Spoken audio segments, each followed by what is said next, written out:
টি-20 বিশ্বকাপ নিয়ে ভিডিও কনফারেন্সে অংশ নিল কোনো সিদ্ধান্ত ছাড়াই মুলতবি বিসিবি ও আইসিসির ভার্চুয়াল সভা।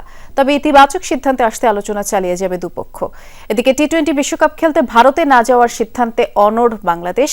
বিপরীতে সূচি ঘোষণা হওয়ায় বিসিবিকে অবস্থান পরিবর্তনের অনুরোধ আইসিসির।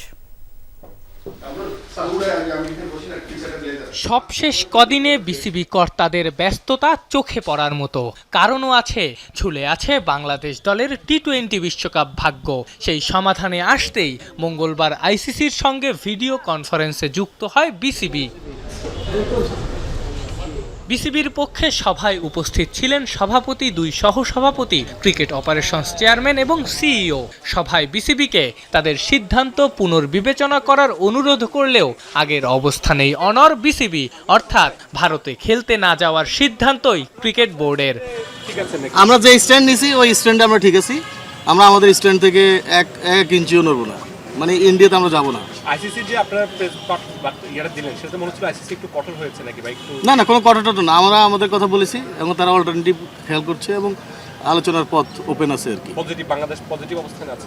অবশ্যই পজিটিভ অবস্থানে। সময় তো আর বেশি নাই, তাহলে দেখি দ্রুত এর মধ্যেই ব্যবস্থা হবে আর কি। আর আলোচনা শুরু হলো, তো ডায়ালগ শুরু হলো, দেখি কি হয়। বাট আমরা আমাদের অবস্থানে আমরা স্ট্যান্ড করেছি। যে কোনো বৈশ্বিক আসরের আগে মাঠের বাইরের এমন দোলাচল টাইগার ক্রিকেটের নতুন কিছু নয়, এবারও তার ব্যতিক্রম হয়নি। প্লেয়ারদের মধ্যে তো অবশ্যই ভবিষ্যৎ প্রেজেন্ট নিয়ে আলাপ হয়, তারা নিশ্চয়ই সেটা নিয়ে কনসার্ন থাকেন। আর যেই জিনিসগুলো হয় এগুলো আসলে কিছুটা জিনিস যেগুলো আমাদের কন্ট্রোল নেই, আমরা কন্ট্রোল করতে পারি না। আমরা নিশ্চয়ই কেউ চাই না যে কোনো ওয়ার্ল্ড কাপের আগে কোনো এরকম সিচুয়েশন অ্যারাইজ করুক। আমরা তো সবসময় চাই যে ওয়ার্ল্ড কাপের আগে আমাদের শুধু আমরা ক্রিকেট নিয়ে চিন্তা করবো, ওয়ার্ল্ড কাপ নিয়ে চিন্তা করবো।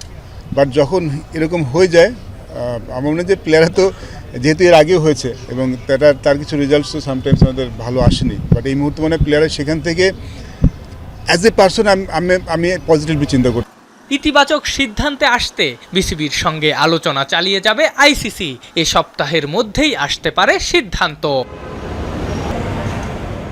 আফনান পিয়াল, যমুনা স্পোর্টস, ঢাকা।